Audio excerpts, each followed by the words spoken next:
अरिहंतो को नमस्कार, श्री सिद्धो को नमस्कार, आचार्यों को नमस्कार, उपाध्यायों को नमस्कार। जग में जितने साधु गण हैं, जग में जितने साधु गण हैं, मैं उनको वंदू बार बार, मैं उनको वंदू बार बार।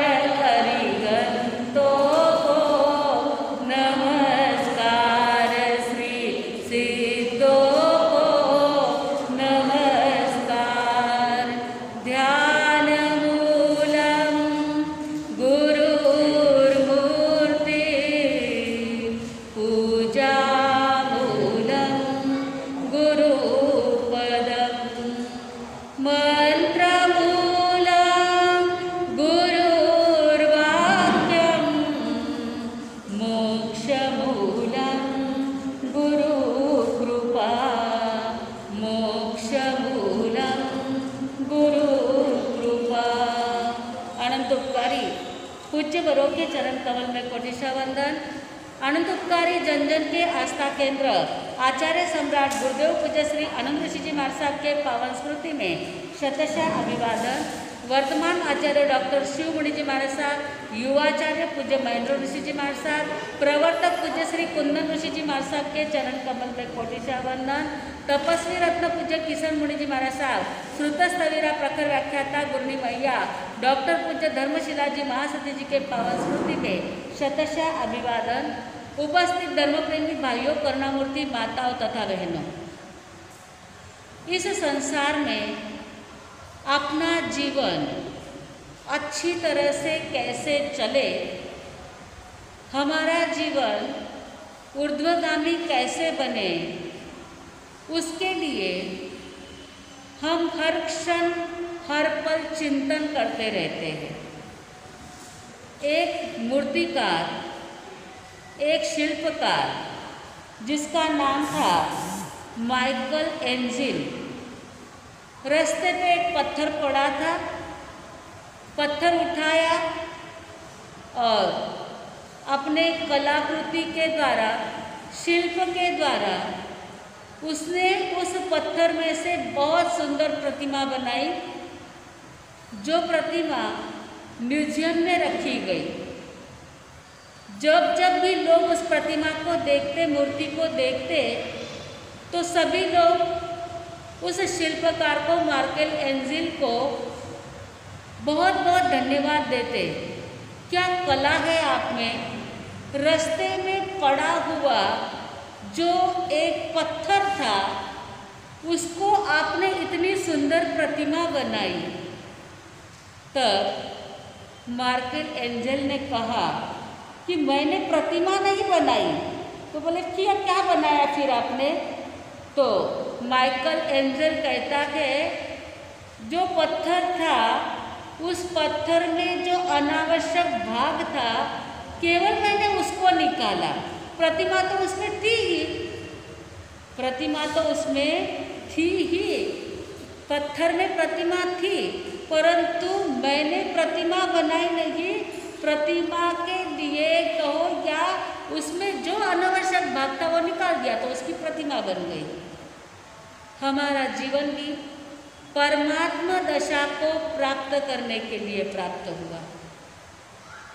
यदि परमात्मा दशा को प्राप्त करना है तो हमारे जीवन का अनावश्यक जो भी भाग है, शरीर का नहीं, व्यवहार का, जीवन निर्वाह का जो अनावश्यक भाग है, उसको यदि शिल्पी की तरह, शिल्पी ने जैसे पत्थर में से अनावश्यक भाग निकाला, वैसा अनावश्यक भाग हमारे जीवन में से भी निकल गया, तो हम भी एक परमात्मा के समान बनेंगे या नहीं बनेंगे, बताइए।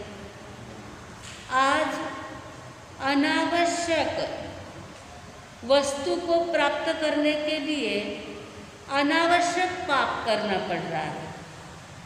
अनावश्यक वस्तु को प्राप्त करने के लिए अनावश्यक पाप करना पड़ रहा है।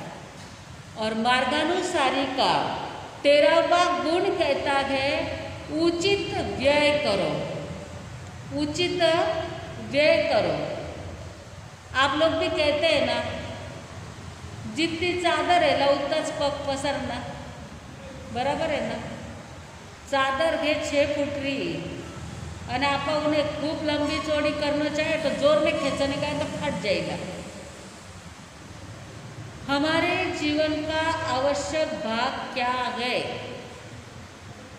अनर्थ का कितना पाप हमें लगता है?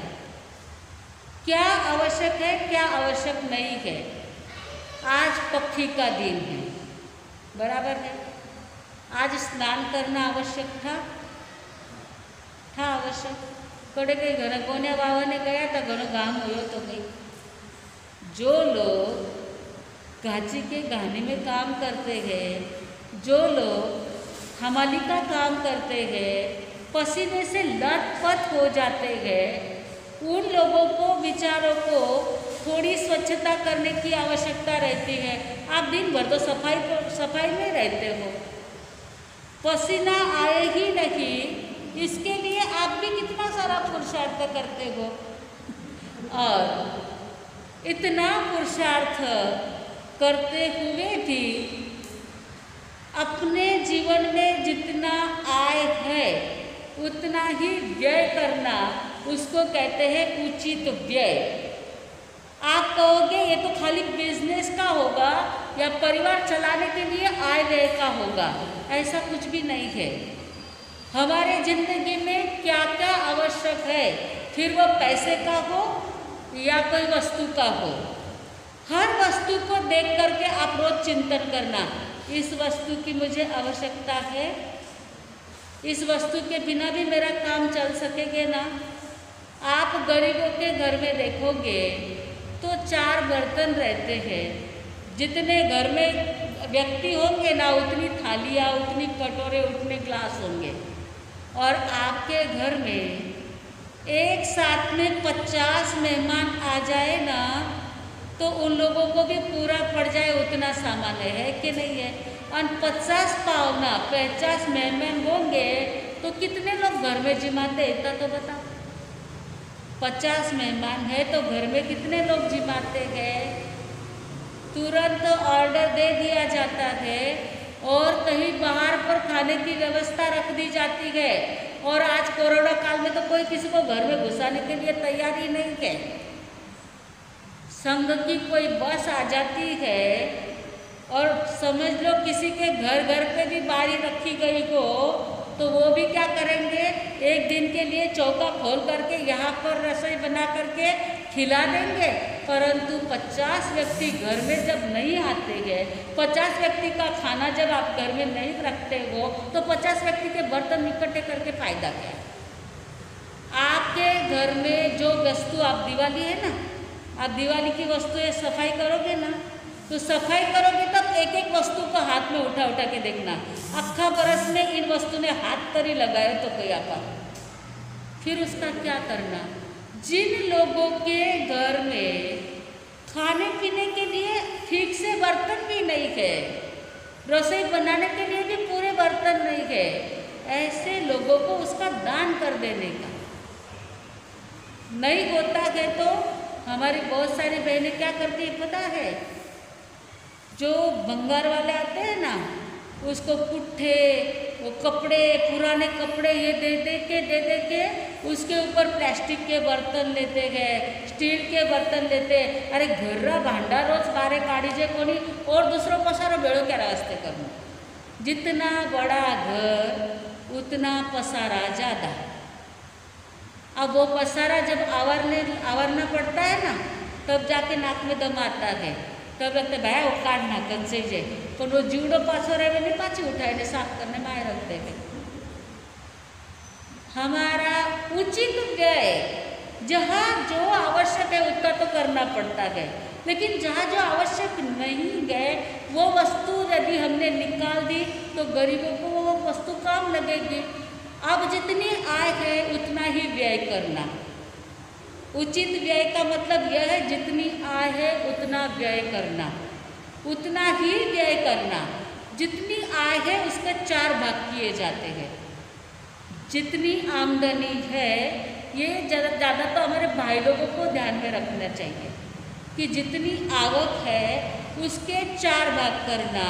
एक भाग जो है व्यापार के लिए, एक भाग व्यापार के लिए करना, दूसरा जो भाग है वह उपभोग परिभोग के लिए करना। उपभोग यानी खाना, एक बार में भोगने के बाद जो खत्म हो जाता है उसे कहते हैं भोग, उपभोग। और परिभोग जिसका बार बार भोगा जाता है, जैसे कपड़े है, बर्तन है, टेबल कुर्सी सोफा, जो बार बार उसका उपयोग किया जाता है, खत्म नहीं होता है, उसे कहते हैं परिभोग।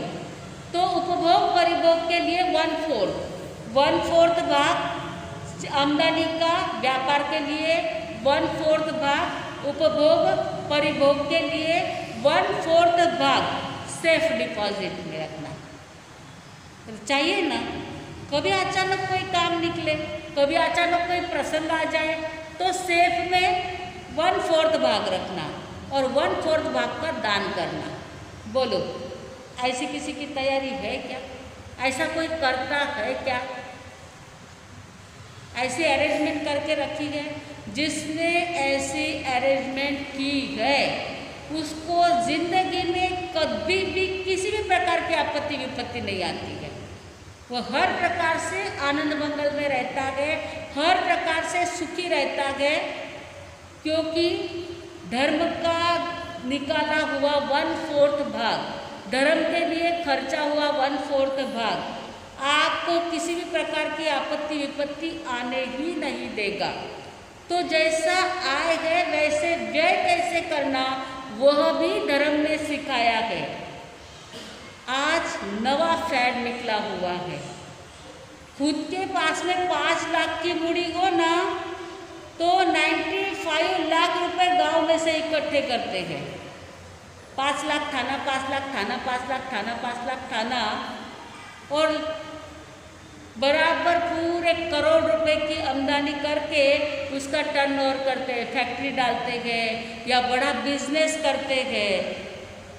और ऐसे बिजनेस करते करते पुण्य का उदय हो तो सबके पैसे चुकाए भी जाते हैं, परंतु बाय चांस कभी पाप का उदय हो गया तो खुद तो डूबते ही डूबते हैं, साथ में 20-25 लोगों को लेकर के डूबते हैं।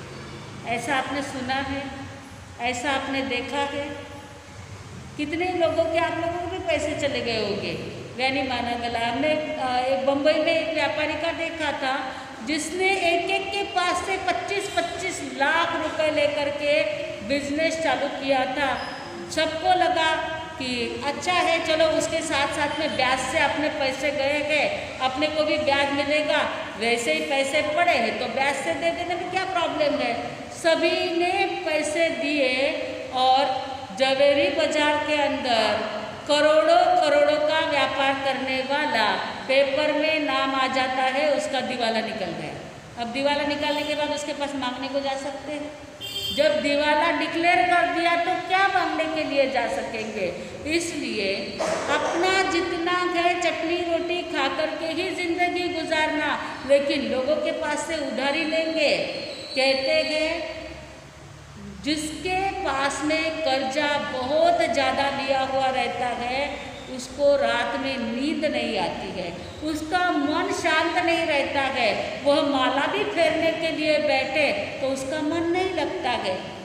हमें मोक्ष मार्ग पे जाना है, कर्जा करके कोई भी कार्य करेंगे और फिर शांति से धर्म भी नहीं कर पाएंगे।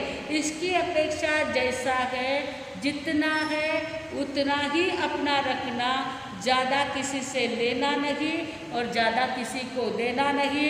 ब्याज के हिसाब से यदि आपने किसी को पैसे दिए, ब्याज आएगा या नहीं आएगा या मूल मूड़ी भी चली जाएगी, वो कुछ पता चलेगा क्या? इसलिए ध्यान रखना है, ये जैसा हमारा पैसे का है वैसा हमारे जीवन का भी है। हमारी जिंदगी का जो मूल स्वभाव है, मूल भाव है, वो मूल भी रहे या ना रहे उसका क्या पता है। जितना हो सके पूर्व जन्म की पुण्याई करके आए गए, इसलिए मनुष्य जन्म, आर्य क्षेत्र, जैन कुल सब कुछ मिल गया है। लेकिन इतना सब मिलने के बाद भी उसका अच्छी तरह से व्यय नहीं किया। कठे व्यय करनो, पार्टी में जावाने, डिशी में जावाने व्यय करण चाहिए, कठे व्यय करनो आपला जिंदगी रो। अपने समय का व्यय कहाँ करना चाहिए? टीवी देखने में, मोबाइल देखने में, किटी पार्टी करने में, रिसोर्ट में जाने में, कहाँ हमारी ज़िंदगी का टाइम जा रहा है? जैसे आए वैसा व्यय करना चाहिए, जैसी हमारी ज़िंदगी है वैसा ही काम करना चाहिए। ज़िंदगी का इतना अमूल्य समय यदि ऐसा ही चला गया तो हाथ में क्या रहेगा और साथ में क्या जाएगा, बताइए।